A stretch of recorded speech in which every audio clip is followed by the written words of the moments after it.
A solo camping trip in the Colorado mountains ended in silence when a 76-year-old woman disappeared without a trace. For 2 years, her fate remained a haunting local mystery, with official searches turning up nothing. An investigation into a remote location pointed out on a map by agitated tourists led rangers to find a carefully concealed booby trap designed to kill. The single piece of gear impaled on a spike inside held the key to her disappearance, unlocking a much darker truth.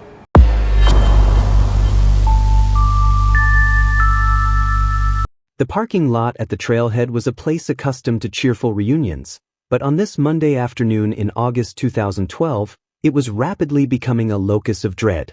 Delilah Price paced the gravel expanse carved into the foothills of the Colorado Rockies, her eyes constantly flicking between her watch and the dark entrance of the trail. Her mother, 76-year-old Octavia Hughes, was late, not by minutes, but by hours. Octavia had been scheduled to emerge from her solo overnight camping trip by 10 a.m. It was now past 2 p.m. The late summer air was still, the mountain silence usually a balm. But for Delilah, the absence of her mother amplified every ambient sound, the rustle of dry leaves, the distant cry of a hawk. She dialed the number again. Not a cell phone, service vanished miles back, but the satellite phone Octavia carried specifically for emergencies. The call connected to the network rang hollowly into the void and then defaulted to the automated voicemail system. Delilah ended the call, the anxiety tightening in her chest. She had repeated this futile process dozens of times since mid-morning. Octavia Hughes was not a novice who might have underestimated the Rockies. At 76, she possessed a vitality and resilience that defied her age. Hiking was not merely a hobby. It was the central pillar of her identity, a practice spanning decades. She was fiercely independent and took immense pride in her physical capability and self-sufficiency in the wilderness. This trip, a relatively simple overnight loop, was well within her established limits. In the weeks prior, Delilah had gently suggested a shift in approach. She had proposed Octavia rent a cabin near the trails, offering safety without sacrificing access to the mountains. Octavia had dismissed the idea outright. She insisted she was still fit enough to camp alone. To Octavia, the suggestion of a cabin felt like a concession to age, a surrender she was unwilling to make. This solo trip was, in part, a reaffirmation of her enduring capability. By 4 p.m., with the sun beginning its sharp descent toward the peaks and the shadows lengthening across the trailhead, Delilah accepted she could no longer rationalize the delay. She drove the winding road to the nearest Park Services station, her mind cycling through increasingly grim scenarios. A fall on loose scree, a sudden cardiac event, perhaps an encounter with a predator. At the station, Delilah formally reported Octavia Hughes missing. She provided the rangers with Octavia's filed itinerary. The route was described as moderately challenging but calm, venturing slightly off the main trail at specific points. Octavia intended to visit a series of small, secluded waterfalls and explore known cave openings. She planned to camp overnight and return the next morning. A casual, restorative trip. Delilah described her mother's equipment in detail. Octavia was fully geared. A large, technical gray and blue backpack, black and red trekking poles, and the satellite phone clipped securely to her shoulder strap. The rangers asked for the last confirmed sighting. Delilah recounted the events of Sunday morning. She had driven Octavia to the trailhead and walked the first mile with her. The weather had been perfect, the forest lush and inviting. Before parting ways, Octavia had stopped on the dirt path. She asked Delilah to take a photograph to send to a friend, another elderly hiker who often accompanied her. Delilah obliged, capturing an image of her mother beaming at the camera.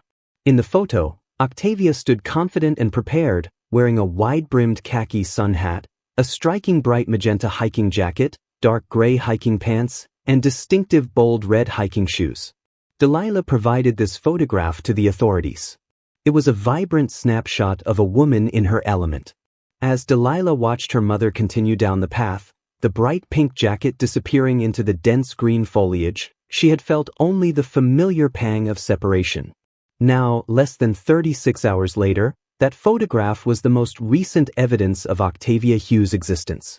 The report of a missing 76-year-old hiker triggered an immediate, large-scale response from the National Park Service. Within hours of Delilah Price's report on Monday evening, search and rescue teams were mobilizing. The vastness of the Colorado Rockies presented an immediate challenge, but Octavia's detailed itinerary provided a crucial starting point. The operation commenced at first light on Tuesday. The trailhead transformed into a bustling command center. The initial hypotheses were straightforward, rooted in decades of wilderness rescue data. Authorities prioritized the probability of a sudden injury or a medical emergency. Despite Octavia's experience, the possibility of disorientation or simply getting lost could not be ruled out. The focus was singular. Find her quickly, assuming she was immobilized and awaiting rescue. Ground teams, canine units, and aerial support were deployed along her planned route. The search teams pushed hard, covering the miles of trails leading toward the waterfalls and cave openings. The terrain was rugged, characterized by dense forest, steep inclines, and rocky outcrops. The urgency was palpable. Every hour that passed eroded the probability of a positive outcome. While the ground search was underway, investigators at the command center pursued the most immediate digital lead, the satellite phone. Investigators immediately contacted the satellite phone provider requesting emergency access to any activity logs associated with the device. The provider's response introduced the first truly baffling element into the case, shifting the tone from a rescue operation to something far more alarming. The logs revealed an unusual event. Late Sunday evening, approximately 12 hours after Delilah had last seen her mother, the phone had attempted an emergency burst transmission. This feature was designed to send a distress signal and location data rapidly, even in areas with weak or intermittent satellite connectivity. However, the transmission recorded by the network was corrupted and incomplete. The data packet received was fragmentary, almost shredded. It contained only partial GPS coordinates, enough to define a general area, a radius of several hundred yards, but not precise enough for an exact location. More unsettling was the audio component of the transmission. Instead of a clear voice message detailing an emergency, the recording was a brief, violent burst of distorted, uninterpretable noise. It sounded like static mixed with muffled, chaotic sounds, perhaps impact, perhaps movement, before the device abruptly went offline. It had not reconnected to the network since. The implications of the failed transmission were chilling. It suggested that Octavia had attempted to call for help, but something sudden and catastrophic had interrupted the process, or the device itself had been damaged during the attempt. The corrupted audio was scrutinized by technicians who analyzed the waveforms, trying to decipher any recognizable background sounds, wind, water, voices, animal growls. But the distortion was too severe. It was a digital scream, a desperate signal lost in the void. Recognizing the critical nature of this development, SAR Command redirected all available resources toward the partial coordinates. This area was deeper into the wilderness than Octavia had initially planned to hike on her first day, suggesting she had made good time before the emergency occurred. The teams pushed aggressively through the dense, rugged forest, navigating difficult terrain to reach the target zone. The helicopters focused their sweeps on the area, the pilots straining to see through the thick canopy. After 2 days of intensive searching in the vicinity of the coordinates, a ground team made a significant discovery. They located Octavia's campsite. It was situated in a small clearing, slightly off the main trail, consistent with her preference for secluded spots. However, the scene presented a baffling contradiction that immediately stalled the investigation's momentum and generated intense debate among the search coordinators. The campsite was pristine. The small one-person tent was correctly pitched, the rainfly secured. Inside, a sleeping bag was laid out neatly. A small camping stove and a pot were set up nearby, clean and orderly. There were no signs of an animal attack, no torn fabric, no scattered food supplies, no tracks indicating the presence of a large predator. There were no indications of a struggle, no overturned equipment, no disturbed ground. Everything appeared organized, as if Octavia had simply stepped away for a moment and intended to return. But Octavia was gone. Crucially, her main gear, the large backpack, her trekking poles, and the satellite phone were also missing. The organized state of the camp conflicted sharply with the panicked implication of the corrupted burst transmission. If she had experienced a sudden medical emergency or an attack at the campsite, the scene would likely reflect that chaos. If she had decided to leave the campsite, perhaps disoriented and searching for a better signal, why initiate an emergency transmission and then vanish with all her gear? The paradox of the campsite deepened the mystery, leaving investigators without a coherent narrative of what had occurred. Why would an experienced hiker abandon a perfectly good shelter? Investigators processed the campsite meticulously. They dusted for latent prints, though the textured surfaces of the camping gear made recovery difficult. They collected soil samples, searching for any trace evidence, fibers, blood, anything that might indicate the presence of another person or an injury. The results were negative. The campsite was unsettlingly clean. The search continued, radiating outward from the campsite in expanding circles. The lack of any immediate clues was frustrating. The focus shifted to finding any trace of Octavia or her distinctive gear. The bright pink jacket, the red shoes, the large pack. Weeks into the search, with morale beginning to wane, a new development emerged near the campsite. Searchers discovered unusual intricate markings carved into the bark of several mature trees. These were not standard trailblazes or casual vandalism. They appeared deliberate, almost coded. The markings were complex, combining geometric shapes and lines in a way that suggested a sophisticated system of navigation. Park Service's officials did not recognize the markings. Investigators dedicated significant resources to deciphering them. Theories emerged rapidly. Perhaps Octavia had been utilizing a secretive, unofficial trail system known only to a select group of veteran hikers. If they could understand the code, perhaps it would lead them to her. Specialists in symbology and wilderness navigation were consulted. The discovery of the markings offered a tangible puzzle in a case defined by absence. This lead consumed several crucial weeks of the investigation. Ground teams attempted to follow the sequence of markings, believing they might be tracing Octavia's final movements. The effort was exhaustive, pushing teams into increasingly remote and hazardous areas, following the cryptic trail deeper into the uncharted sections of the forest. However, the trail of markings eventually dissipated without leading to any further evidence. They simply stopped. The breakthrough on the markings eventually came not from the wilderness, but from the archives. A retired university professor, seeing the images of the carvings circulated by the authorities, recognized them. After extensive research into historical land use records, the markings were identified as unrelated to Octavia's disappearance.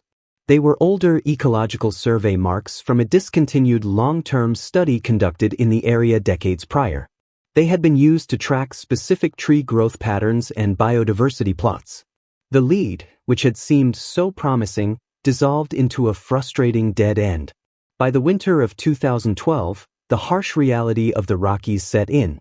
Heavy snowfall began to cover the mountains, obscuring the terrain and making further ground searches impossible. The anomaly of the orderly campsite and the mystery of the corrupted transmission remained unresolved.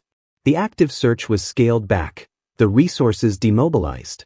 For Delilah Price, the onset of winter brought a profound sense of loss. The mountains held the secret of her mother's fate, buried under a blanket of snow. The case, while still technically open, began to freeze over.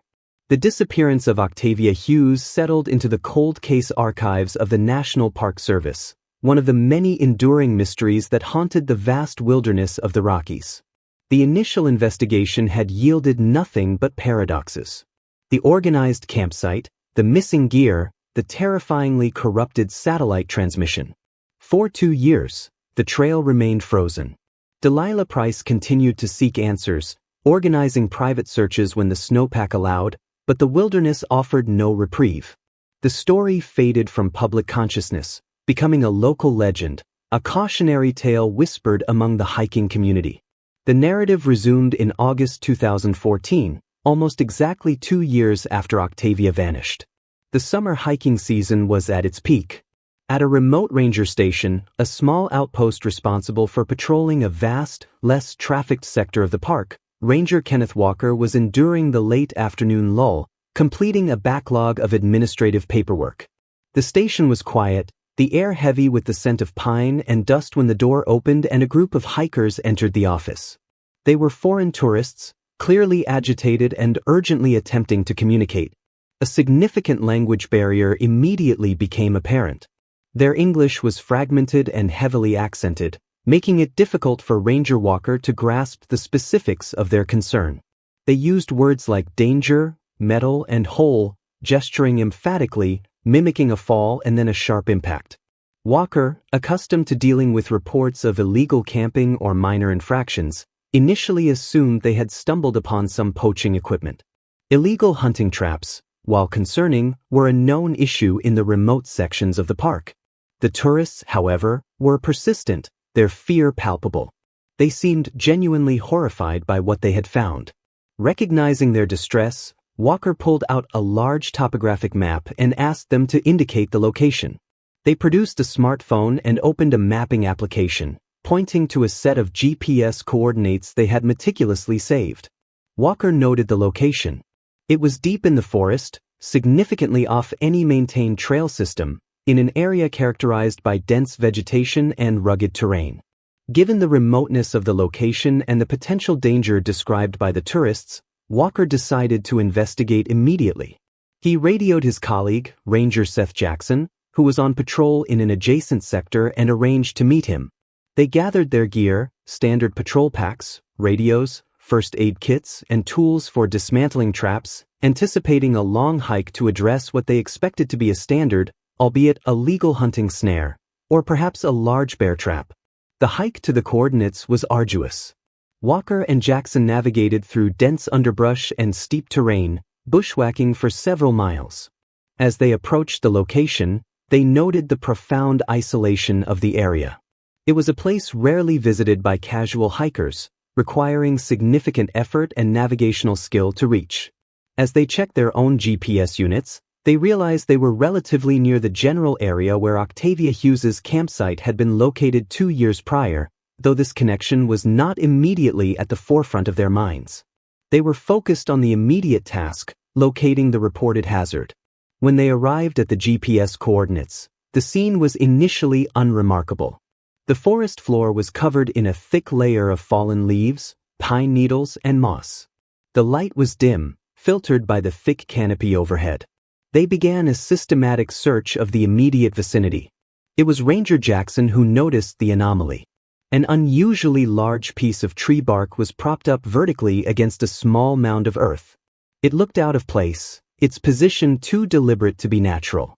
Surrounding it was an accumulation of leaves and branches that seemed unnaturally thick. Walker and Jackson approached cautiously. If this was a trap, it was unlike anything they had encountered before. Walker used his trekking pole to gently probe the accumulation of debris. The pole sank into the earth with unsettling ease. They began to clear away the debris, the leaves, the branches. They moved the large piece of bark, which appeared to have served as a component of a crude but effective camouflage system. As they cleared the area, they uncovered something that immediately signaled this was far more sinister than a hunting trap. They found a crudely dug rectangular pit in the forest floor. The walls of the pit were sheer-cut earth, showing layers of soil and small roots. It was several feet deep, easily large enough for a human to fall into. The sight of the pit itself was unsettling, but what lay inside transformed the scene from a routine investigation into a sight of horror. Ranger Walker peered into the shadowed pit and instinctively recoiled. His flashlight beam illuminated a nightmare. This was not a hunting snare designed to capture an animal. It was a lethal, maliciously constructed booby trap reminiscent of the brutal anti-personnel devices used in guerrilla warfare. At the bottom of the pit, embedded firmly in the earth, were several sharp black metallic spikes positioned to point menacingly upward. They were strategically placed to cause maximum injury, to impale whatever fell into the pit. The realization of what they had found struck the Rangers simultaneously. This was a man-trap, designed with clear intent to maim or kill a human. The crude effectiveness of the design, hidden deep in the wilderness, was terrifying.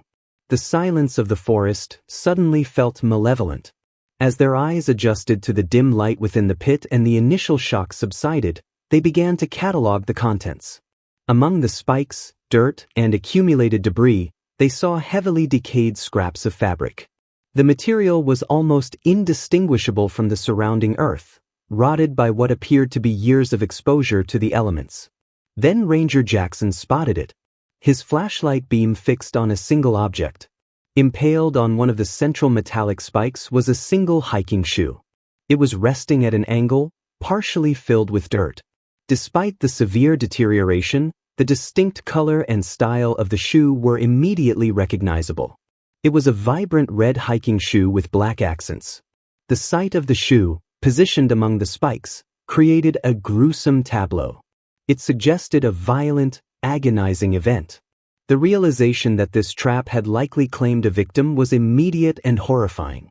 There was a reddish-brown, organic-looking mass directly underneath and around the shoe, entangled with the spikes, suggesting the remnants of the victim. Walker and Jackson knew they were now dealing with a crime scene of the utmost severity. They did not disturb the contents of the pit. Instead, they immediately began the meticulous process of documenting the discovery. They took detailed evidence photographs from multiple angles, capturing the construction of the trap, the positioning of the spikes, the organic mass, and the red hiking shoe resting among them. The implications of the discovery were vast and terrifying. Someone had deliberately constructed a lethal booby trap in a national park, seemingly targeting hikers. The randomness and cruelty of the act were staggering. After thoroughly documenting the scene, Walker and Jackson secured the immediate area as best they could and began the long, silent hike back to the ranger station. They needed to notify law enforcement immediately. The wilderness had just revealed a dark and violent secret. The report from Rangers Walker and Jackson escalated immediately through the chain of command. The discovery of a lethal booby trap designed to kill humans and the presence of potential human remains within it triggered a massive law enforcement response. Within 24 hours, a joint task force involving the National Park Service Investigative Services Branch, the FBI's Evidence Response Team, and local sheriff's departments mobilized to the remote location. The logistical challenge of transporting specialized equipment and personnel to the deep wilderness site was significant, requiring helicopter support and arduous ground transport. The scene was secured, establishing a wide perimeter in the dense forest. The quiet patch of wilderness was transformed into a bustling investigative hub. Experts in forensic anthropology and crime scene investigation were on site. The first priority was to analyze the trap itself. Specialists confirmed the initial assessment of the rangers. The trap was constructed with malicious intent. The design, a concealed pitfall with sharpened metal spikes, was characteristic of anti-personnel devices. It was unequivocally designed to maim or kill a human. The construction was crude but effective, utilizing materials readily available in the wilderness except for the metal spikes, which appeared to have been fashioned specifically for this purpose. The meticulous excavation of the pit began. The process was slow and painstaking, requiring the forensic anthropologist to carefully remove the layers of dirt and debris, documenting the position of every item recovered. The decayed fabric scraps were collected, but they were so deteriorated that identifying the type of garment or color was initially impossible. The organic mass surrounding the spikes was carefully collected, confirming the presence of decomposed human tissue. The focus shifted to the most significant piece of evidence, the red hiking shoe. The shoe was carefully removed from the spike upon which it was impaled. It was in an advanced state of deterioration after 2 years of exposure to the elements, the damp earth, the seasonal freeze-thaw cycles, and biological activity. The leather was cracked and warped, the stitching frayed, and the sole partially detached. Investigators needed to identify the owner of the shoe. Given the location and the nature of the discovery, the immediate assumption was that the victim was a hiker. They began cross-referencing the shoe with missing persons reports in the region. The distinctive red color and style narrowed the possibilities significantly. It did not take long for the cold case of Octavia Hughes to surface. The location of the trap was within the search area established 2 years prior, relatively near her abandoned campsite. Investigators compared the deteriorated shoe with the photograph Delilah Price had provided on the day of the disappearance. The shoe appeared identical in make and model to the ones Octavia was wearing. However, in a homicide investigation, appeared identical was not sufficient. They needed a definitive identification. The extreme deterioration of the shoe made standard methods of identification challenging. The forensic team attempted to recover trace DNA from the interior of the shoe, but the samples were degraded beyond recovery. The size and brand were common enough that they could not exclusively link the shoe to Octavia. Delilah Price was notified of the discovery. The news was devastating, confirming her worst fears, but it also brought an agonizing proximity to the truth. Investigators met with Delilah, showing her photographs of the recovered shoe. They needed her help to find a unique identifier, something that could definitively prove the shoe belonged to her mother. Delilah, racked with grief but focused on finding justice for Octavia, examined the photographs intensely. She searched her memory for any detail, any peculiarity about her mother's gear. Octavia was meticulous about her equipment, and then Delilah recalled something crucial, a seemingly insignificant detail that now held immense weight.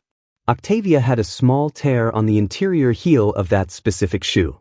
It had been bothering her for weeks before the trip. Rather than replacing the expensive, well-worn shoes, Octavia had taken them to a local, specialized cobbler for repair.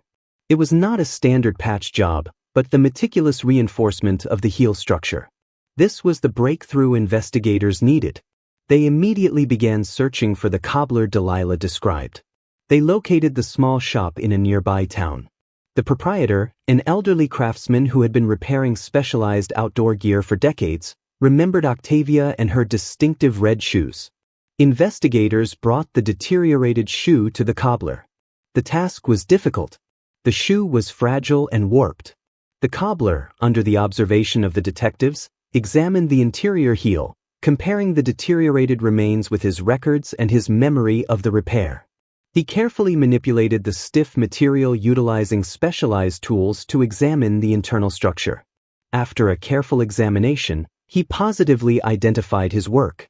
He pointed to a unique, intricate stitching pattern, a specific technique he used for reinforcing high-stress areas, and the remnants of the specialized high-strength thread he employed.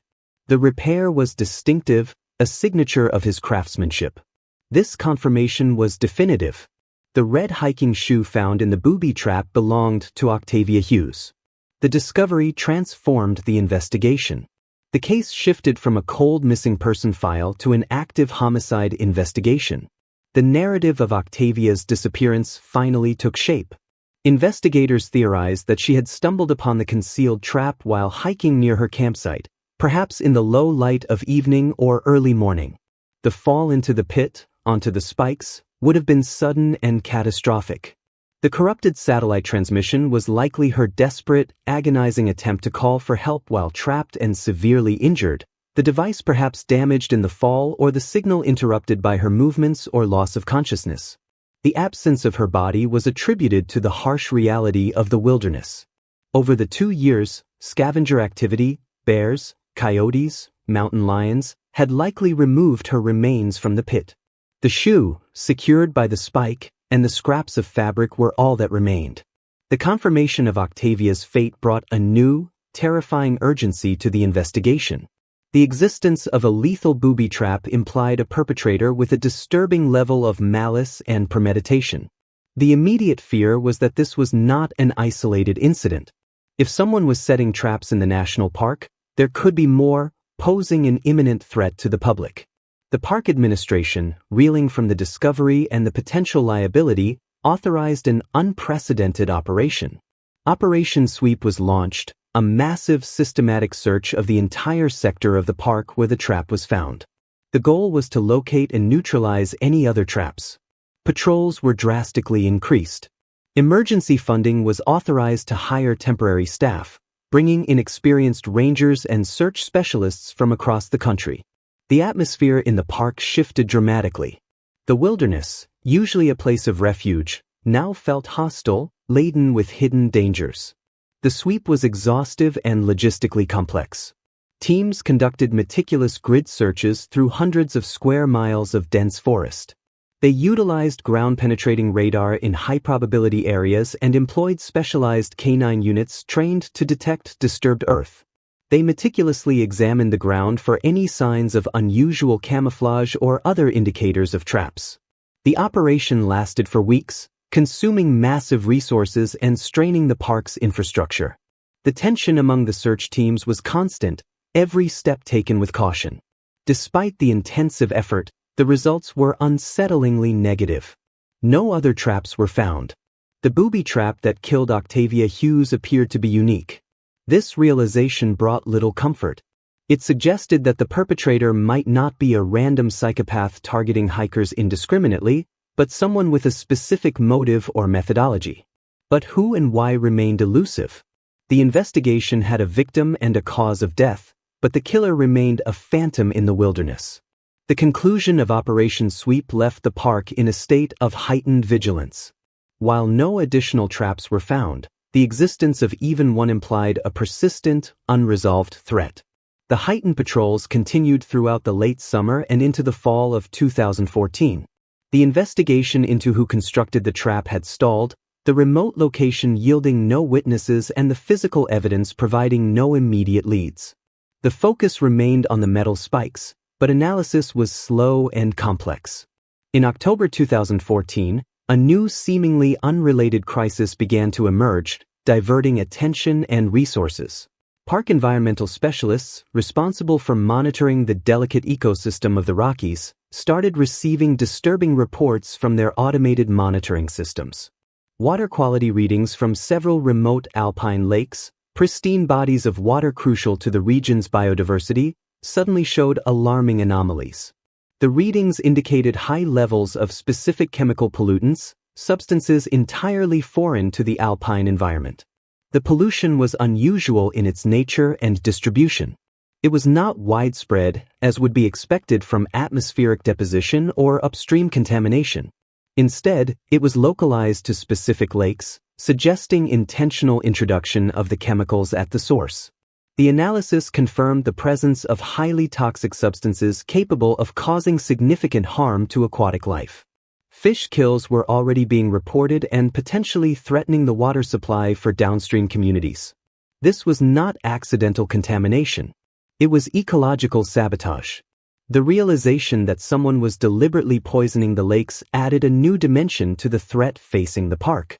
It suggested a systematic campaign of destruction, targeting the very essence of the wilderness. The connection between the booby trap and the pollution was not immediately clear, but the malicious intent behind both acts suggested a potential shared origin. Why was the park under attack? The investigation into the ecological sabotage became an urgent priority. Rangers were tasked with patrolling the remote lakes, looking for any signs of unauthorized activity or the source of the pollutants. The task was daunting, given the vastness of the area and the isolation of the lakes. The perpetrator had to possess intimate knowledge of the park and the physical capacity to transport significant quantities of chemicals into the backcountry. Ranger Bradley Green, an experienced and dedicated member of the Park Service, known for his meticulous approach, was assigned to investigate the most recent pollution incident at a secluded lake high in the mountains. It was a challenging assignment, requiring a long hike into a remote area. Green set out early in the morning, equipped with water sampling kits and his standard patrol gear. Late in the afternoon, Ranger Green radioed dispatch. His transmission was clear and professional. He confirmed the presence of chemical contaminants in the lake, noting visible signs of pollution leaching into the water from the shoreline. Crucially, he reported observing recent unauthorized activity near the shore, distinct footprints, disturbed vegetation, and several empty chemical containers discarded nearby. He stated he was going to document the evidence and investigate the immediate area more closely before beginning the hike back. This was his last transmission. The end of Ranger Green's shift approached, and he failed to check in. Dispatch attempted to contact him repeatedly. The calls met with silence. The silence was immediately alarming. Given the context of the ongoing sabotage and the previous homicide, The failure to establish contact triggered an immediate, high-priority response. Protocol demanded rapid action. An emergency search operation was launched. Teams were mobilized rapidly, racing against the approaching dusk. They knew Green's last known location, the secluded lake, but the terrain was treacherous and the fading light made the search hazardous. The urgency was intense. They were looking for one of their own, fearing he had encountered the saboteur. The search teams reached the lake as darkness fell, their headlamps cutting through the mountain night. They located the area Green had described in his transmission. The signs of ecological sabotage were evident. The chemical pollutants creating an oily sheen on the surface of the water. The shoreline vegetation discolored and dying. They found the discarded containers Green had mentioned, evidence of the deliberate introduction of the toxins. The teams began searching the immediate area for any sign of Ranger Green. They found his patrol pack near the shore, along with the water sampling equipment he had been using. The scene suggested he had been interrupted during his investigation. Following Green's tracks away from the shore, the team moved cautiously into the surrounding woods. The tracks led them to an area where the ground was heavily disturbed. It was immediately clear that a violent struggle had occurred. The ground was torn up, vegetation trampled. A short distance away, they found Green's radio, discarded and damaged. The discovery confirmed their worst fears. This was not a routine missing person case. It was an abduction, or worse. A massive manhunt was initiated. The assumption was that the perpetrator responsible for the ecological sabotage had encountered Ranger Green and attacked him. The search continued throughout the night, with aerial support utilizing infrared cameras and ground teams navigating the rugged terrain by flashlight. The atmosphere was tense, the realization that a killer was active within the park, galvanizing the search effort. They were now hunting someone who had potentially neutralized a uniformed officer. The following morning, the search came to a grim conclusion. Bradley Green's body was discovered floating in the polluted lake, a short distance from the shore where he had been investigating. The discovery was devastating. Ranger Green had been murdered in the line of duty. The body was recovered, and the scene was processed by the tactical investigation team that had arrived overnight. An autopsy was conducted immediately. The results confirmed the violent nature of his death. Green hadn't died from the pollutants or during the struggle. He died from multiple gunshot wounds. The execution-style murder indicated a perpetrator willing to use lethal force against a uniformed officer without hesitation. The murder of Bradley Green escalated the crisis to an unprecedented level. The park was now the scene of two murders, Octavia Hughes and Bradley Green, and systematic ecological sabotage. Authorities realized they were dealing with an assailant actively attacking the park and its employees. The profile of the perpetrator shifted dramatically. This was not a random killer or a passive trap setter. This was someone harboring an intense, specific grievance against the park administration, engaged in a calculated campaign of terror and destruction. The wilderness had become a battleground, and the enemy was knowledgeable, ruthless, and embedded in the landscape. The murder of Ranger Bradley Green plunged the National Park Service into a state of unprecedented crisis. The realization that an active killer was operating within the park, targeting both the environment and uniformed officers, demanded an immediate and decisive response. The investigation expanded significantly, bringing in federal resources and specialized expertise. The connection between the ecological sabotage and the murder of Ranger Green was undeniable. He had interrupted the perpetrator in the act. The link to the booby trap that killed Octavia Hughes, while less certain, was strongly suspected. The malicious intent and the deep knowledge of the park's remote areas suggested a shared source, a unified campaign of violence. The profile of the perpetrator was refined. Authorities were searching for someone with specialized skills, intimate knowledge of the park's terrain, and a profound identifiable grievance against the institution. The escalation from a passive trap, which waited for a victim, to active murder indicated a perpetrator becoming increasingly bold, violent, and desperate to protect their ongoing operations. The investigation focused on two parallel tracks, analyzing the chemicals used in the ecological sabotage and re-examining the physical evidence from the booby trap. The chemicals were identified as common but potent industrial substances. Tracing their origin, however, proved difficult. They were widely available through various commercial channels and difficult to track without a specific point-of-sale lead. The breakthrough came not from the recent pollution, but from the evidence collected 2 years prior, the metal spikes from the Booby trap. These spikes had always been an anomaly. They were not standard hunting equipment or readily available materials. They appeared to have been fashioned specifically for the trap, cut from a larger piece of metal and sharpened to lethal points. Detectives ordered a detailed metallurgical analysis of the spikes, a specialized process that had not been prioritized during the initial investigation when the focus was on identifying the victim. They needed to know exactly what the spikes were made of and where that material might have originated. The metallurgical analysis produced significant and highly specific results. The spikes were not made from common rebar, scrap metal, or standard steel stock. They were fashioned from a specific, high-strength steel alloy. The composition of the alloy was unusual, characterized by a specific ratio of metals that made it highly durable and resistant to corrosion. This was not an alloy commonly used in modern commercial applications. It was an older formulation, used primarily in heavy-duty infrastructure projects decades ago. The unique metallurgical signature gave investigators a concrete, traceable lead. They began the complex task of tracing the alloy to its source. They consulted with experts in material science and industrial history, cross-referencing the specific composition with historical manufacturing records.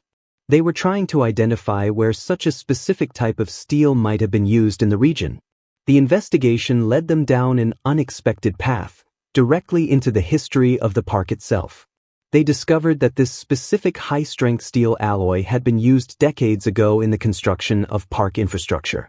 Specifically, it was the material used for the supports and structural components of fire lookout towers that had been erected throughout the park in the mid-20th century. This connection was a pivotal moment.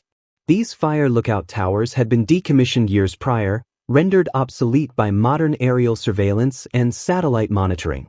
They had been dismantled and the materials were supposed to have been securely stored in park maintenance depots or disposed of according to strict regulations.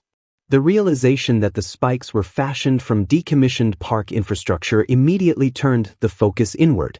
The perpetrator was not an outsider bringing materials into the park.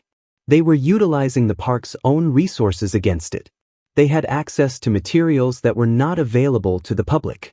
This discovery narrowed the field of potential suspects dramatically.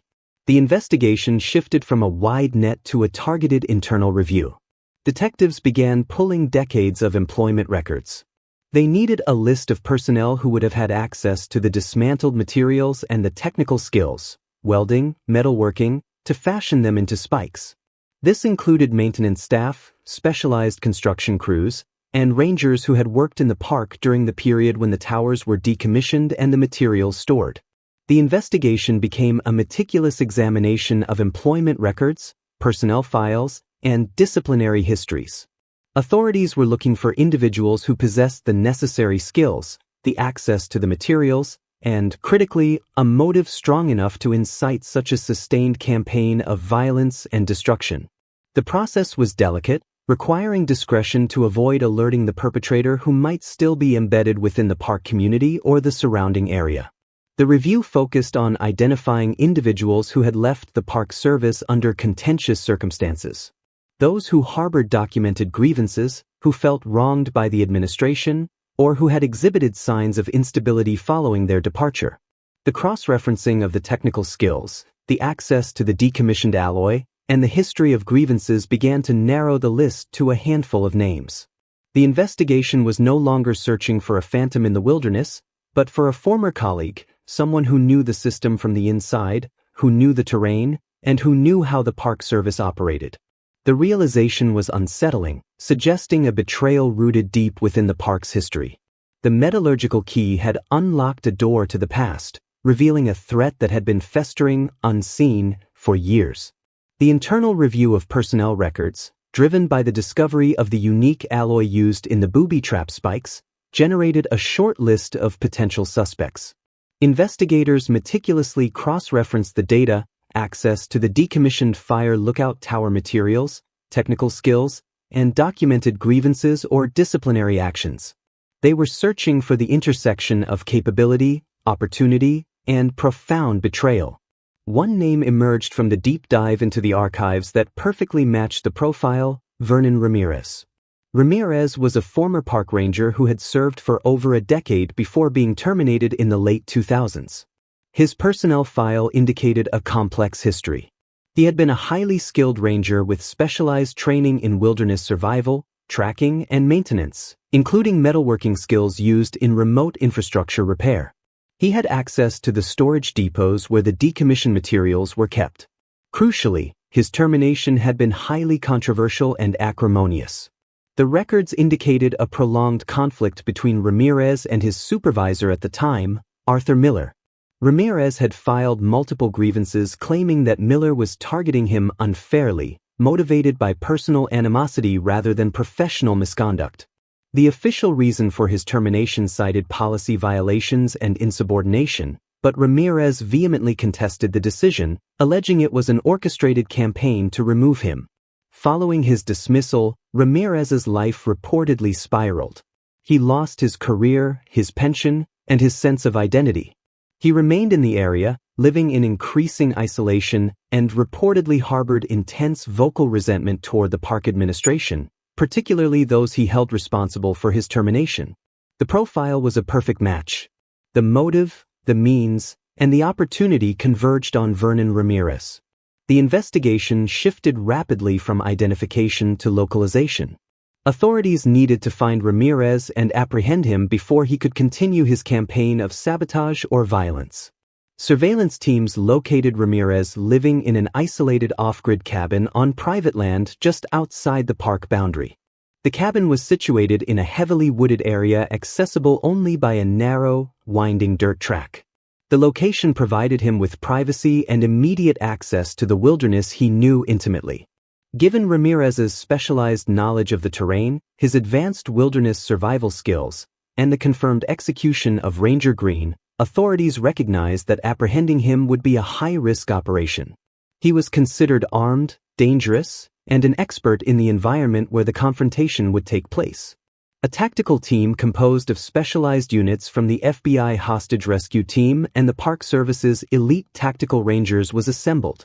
They planned the operation meticulously, studying topographic maps and aerial photographs of the cabin and the surrounding terrain. They analyzed potential escape routes and developed contingency plans. The goal was to contain Ramirez rapidly, preventing him from fleeing into the vast wilderness where he would hold a significant tactical advantage. The raid was scheduled for the early morning hours, utilizing the cover of darkness to approach the cabin undetected. The tactical team moved into position, navigating the difficult terrain in silence, equipped with night vision goggles and suppressed weapons. The tension was extreme. They were confronting a suspect who had demonstrated a capacity for calculated violence and sophisticated evasion tactics. The approach was slow and methodical. The team established an outer perimeter to prevent escape and then moved the inner containment team toward the cabin. The silence was absolute, the darkness profound. As the team approached the final few yards to the cabin, the element of surprise was lost. Perhaps a sound, a snapped twig, a dislodged stone, or Ramirez's own heightened awareness, honed by years of tracking, alerted him to their presence. He detected them before they could initiate the breach. Ramirez did not hesitate. He immediately bolted from the back of the cabin, armed with a rifle, and fled into the dense woods behind the structure. He moved with astonishing speed and agility, demonstrating his intimate knowledge of the terrain. Suspect fleeing rear of the structure. The radio transmissions were urgent but controlled. The tactical team initiated pursuit immediately. The raid transformed instantly into a massive, high-stakes manhunt. Ramirez used his ranger skills to evade the tactical team, leading them through the most treacherous terrain, utilizing natural cover and concealment. He moved like a phantom through the dense forest, drawing on decades of experience tracking and surviving in this specific environment. The manhunt expanded rapidly. The tactical team called in the pre-staged backup resources, deploying additional units to establish a wider containment perimeter. Aerial support was launched at first light, helicopters equipped with thermal imaging technology attempting to track Ramirez from above. But the dense forest canopy and the cool morning temperatures made thermal tracking difficult. On the ground, the pursuit was grueling. Ramirez was elusive, employing sophisticated counter-tracking techniques to obscure his path. He doubled back, moved through water, and utilized rocky outcrops to avoid leaving footprints. He led the tactical teams on a relentless chase through steep inclines, narrow ravines, and dense underbrush. The confrontation was a battle of expertise, pitting the specialized training and technology of the tactical teams against the localized knowledge and survival skills of the fugitive. The pursuit continued for hours, pushing deep into the wilderness. The teams tracked him methodically, reading the subtle signs of his passage, a broken branch, a faint impression in the moss. Ramirez was heading toward the high country, toward the area where the ecological sabotage had occurred. The manhunt converged near one of the alpine lakes that Ramirez had previously polluted. The tactical teams, anticipating his movements and utilizing their superior numbers, managed to outmaneuver him. They cut off his escape routes to the higher elevations, tightening the perimeter around the lake. He was finally tracked and cornered near the shoreline, the polluted water serving as a grim backdrop to the confrontation. Ramirez, realizing he was trapped, did not surrender immediately. He took cover behind a large boulder, his rifle aimed at the approaching officers. A tense standoff ensued.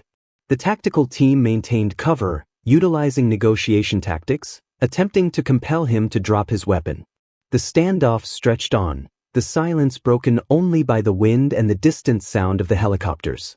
After a prolonged negotiation, realizing the hopelessness of his situation, Ramirez finally threw down his rifle and was subdued and taken into custody. The immediate threat was neutralized. With Ramirez in custody, investigators executed a search warrant on his cabin. The search yielded a trove of critical evidence confirming his involvement in the campaign of terror. The cabin was a fortress filled with supplies for long-term survival and the tools of his sabotage. They found stockpiles of the unique alloy spikes identical to those used in the Booby trap that killed Octavia Hughes. They discovered large stores of the chemicals used to pollute the lakes, along with detailed maps of the park indicating the locations of the sabotage and potential future targets. Crucially, they found several firearms, including the rifle he carried during the manhunt and others stored within the cabin. The evidence was overwhelming, linking Vernon Ramirez to all the incidents that had plagued the park for the past 2 years. Vernon Ramirez was transported to a secure federal facility and the investigation moved swiftly to process the extensive evidence seized from his cabin. The priority was to establish definitive links between the physical evidence and the murders of Octavia Hughes and Bradley Green. The focus turned to the firearms recovered from the property. Ballistics testing was conducted immediately on the seized weapons. The results provided the definitive link investigators needed. One of the firearms, a hunting rifle found hidden within the cabin, matched the caliber and rifling characteristics of the bullets recovered from the body of Ranger Bradley Green. The match was conclusive. Vernon Ramirez was the killer. With the overwhelming physical evidence linking him to the murders and the ecological sabotage, investigators began the interrogation process. Ramirez, facing life imprisonment and the undeniable weight of the evidence, began to confess. During the interrogation, Ramirez detailed his years-long campaign of revenge against the National Park Service. He recounted his version of the events leading to his termination, expressing deep-seated resentment toward his former supervisor, Arthur Miller, and the park administration. An independent investigation into the circumstances of his firing revealed a disturbing truth. Ramirez's claims of unjust treatment were not entirely unfounded. Records suggested that Arthur Miller had indeed appeared to target Ramirez due to a personal conflict, manipulating policy violations to orchestrate his dismissal. When Ramirez lost his job, his life unraveled. His resentment festered, transforming into a generalized hatred for the park itself. The institution, he felt, had betrayed him. He aimed to cause maximum damage, to ruin the reputation of the park and inflict pain on those who represented it. The ecological sabotage, the poisoning of the pristine lakes, was his attempt to destroy the very essence of the wilderness he once protected. He admitted to constructing the Booby trap, utilizing the decommissioned fire tower alloy he had accessed before his termination. The trap was a manifestation of his rage, a passive weapon designed to inflict indiscriminate harm on anyone in the park. He confessed to the murder of Bradley Green. He stated that Green had discovered him in the act of polluting the lake. Fearing exposure, Ramirez had confronted the ranger and shot him, disposing of the body in the polluted water. Regarding Octavia Hughes, Ramirez provided a chilling account. He claimed he checked the trap one morning in August 2012 and found her already dead, impaled on the spikes. He insisted he did not actively murder her, but that she had stumbled into the trap accidentally. He claimed he left her body there, stating that animals must have later dragged away and scavenged her remains. While evidence suggesting other potential victims, maps with cryptic markings, additional stockpiles of materials, was found at Ramirez's cabin, authorities could never definitively prove other murders. Octavia Hughes's body was never recovered, the wilderness holding on to that final secret. Vernon Ramirez was charged with the murders of Octavia Hughes and Bradley Green, along with multiple counts of ecological terrorism. He was convicted on all charges and sentenced to life imprisonment without the possibility of parole. For Delilah Price, the conviction brought a measure of closure, the knowledge that the person responsible for her mother's horrific death was finally held accountable, ensuring no one else would be harmed by his campaign of revenge.